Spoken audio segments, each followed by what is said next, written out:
আলহামদুলিল্লাহ মাশাআল্লাহ আলহামদুলিল্লাহ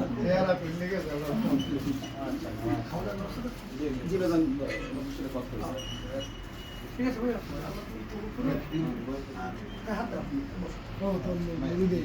أعوذ بالله من الشيطان الرجيم بسم الله الرحمن الرحيم أستغفر الله العظيم لا إله إلا هو الحي القيوم وأتوب إليه لا حول ولا قوة إلا بالله العلي العظيم الله الله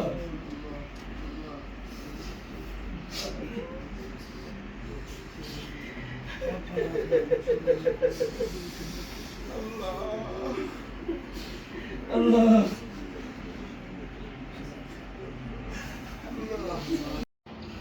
আসসালামু আলাইকুম ওয়া রাহমাতুল্লাহি ওয়া বারাকাতুহু। দেশ ও প্রবাস যে যেখান থেকে আজকের এই ভিডিও দেখতেছেন সবাইকে আন্তরিক মোবারকবাদ ও ধন্যবাদ জানাচ্ছি। আমরা বর্তমানে চরমনাই জামিয়ার ভবনের সামনে এবং শায়খ রহমতুল্লাহর কবর বাম পাশে, ডান পাশে আমাদের আল কারিম মসজিদ। আমরা এখান থেকে আপনাদেরকে জানাচ্ছি আমাদের সামনে যিনি উপস্থিত আছেন উনি একজন বিশিষ্ট আলোচক, ওনার নাম হলো মুফতি মিসবাউর রহমান। হজরত ইতিপূর্বে আটরশি মাইজভান্ডার সহ বিভিন্ন দরবারের সঙ্গে ওনার সম্পর্ক ছিল। উনি ইতিপূর্বে পাকিস্তানের তাহের শাহ হুজুরের মুরিদ ছিলেন এবং আটরশি এবং মাইজভান্ডারের দীর্ঘদিনের উনি খাদেম ছিলেন। তো আলহামদুলিল্লাহ এক পর্যায়ে উনি হক তালাশ করতে গিয়ে উনি যখন কোরআন সুন্নাহ অনুযায়ী আমল করা শুরু করছে, হক তালাশ করতে গিয়ে উনি সর্বশেষ উনি বুঝতে পারছেন যে চরমনাই আলহামদুলিল্লাহ বাংলাদেশের ভিতরে সঠিক ও হক দল। সেই হিসাবে উনি নিজের থেকেই আমাদেরকে খুঁজে বের করেছেন, পাশাপাশি আমরা ওনার সাথে যোগাযোগ করেছি। ধন্যবাদ জানাতে হয় আমাদের মুফতি আতিকুর রহমান রশিদি ভাই, ওনার সাথে সর্বপ্রথম যোগাযোগ হয়, সেখান থেকে আমার কাছে যোগাযোগ, এই যোগাযোগের মাধ্যমে উনি চরমনায় আসার আগ্রহ প্রকাশ করেন। আমি জিজ্ঞাসা করেছি চরমনায় আসলে ওনার অনুভূতি, তো উনি বলছেন যে আলহামদুলিল্লাহ চরমনায় হক এর ব্যাপারে আমি নিশ্চিত এবং শিওর হয়েছি 100%। আমি চরমনায় বায়াত গ্রহণ করব এবং ইসলামী আন্দোলনে আমি একজন সদস্য হব। তো তারই ধারাবাহিকতায় আজকের উনি ঢাকা থেকে আসছেন, হযরত পীর সাহেব হুজুরের হাতে হাত দিয়ে আজকে নতুন করে বায়াত গ্রহণ করছেন। উনি চরমনার একজন মুজাহিদ মুরিদ হয়েছেন এবং ইসলামী আন্দোলনের সদস্য ফরম পূরণ করে হযরত পীর সাহেব হুজুরের হাতে হাত দিয়েই উনি ইসলামী আন্দোলনে আজকে নবাগত সদস্য হয়েছেন।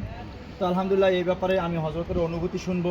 উনি যে চরমনাইতে আসলেন, উনি যে দীর্ঘ একটা অপেক্ষায় ছিলেন, একটা অনুভূতি যে হ্যাঁ চরমনাই হক, এখানে আসার পরে মুরিদ হলেন এবং উনি ইসলামী আন্দোলনের স্বেচ্ছায় সদস্য হলেন, এ ব্যাপারে হযরতের অনুভূতি শুনতে চাচ্ছি। আলহামদুলিল্লাহ ভাইজান খুব সুন্দর প্রশ্ন করছেন যে আমি আপনারা অনেকে জানেন যে দীর্ঘদিন আমি এই সুন্নিয়াতে খেদমত করছি। এই সুন্নিয়াতে খেদমত করতে করতে এদের মধ্যে যে আমি যখন দেখলাম যে এই বিশেষ করে মাইজভান্ডার পন্থী বা আদর্শী এই যে খাপ পূজা, তারপরে এই শিরিকিয়ার যে কর্মকাণ্ড, নারী পুরুষ নাচানাচি, বিশেষ করে এগুলো খুবই জঘন্যতম শিরিকি, আমি যখন বুঝতে পারছি যে না এদের সাথে আসলে আমার হবেই না, তখন আমি এক চিন্তা করলাম যে এই বিশেষ করে এই চরমনাই এটাই হক এবং দেওবন্দি আকীদা প্লাস চরমনাই এটাই হক আমার মনে হয়েছে। এই মনে হওয়া থেকে আসলে যোগাযোগ করে আমি আসছি এবং আয়েশা পীর হুজুরের সাথে সাক্ষাৎ করছি। আলহামদুলিল্লাহ অনেক ভালো লাগছে, আমাকে একদম মাটির মানুষ বলা যেতে পারে, খুবই সরল। আলহামদুলিল্লাহ অনেক ভালো লাগছে এবং আমি চাই যে মৃত্যু পর্যন্ত আমি যেন এই আহলে হকের উপরে থাকতে পারি, এটাই আমি দেশবাসী সবার কাছে দোয়া চাই, যারা আহলে হক আছেন সকলের কাছে দোয়া চাই।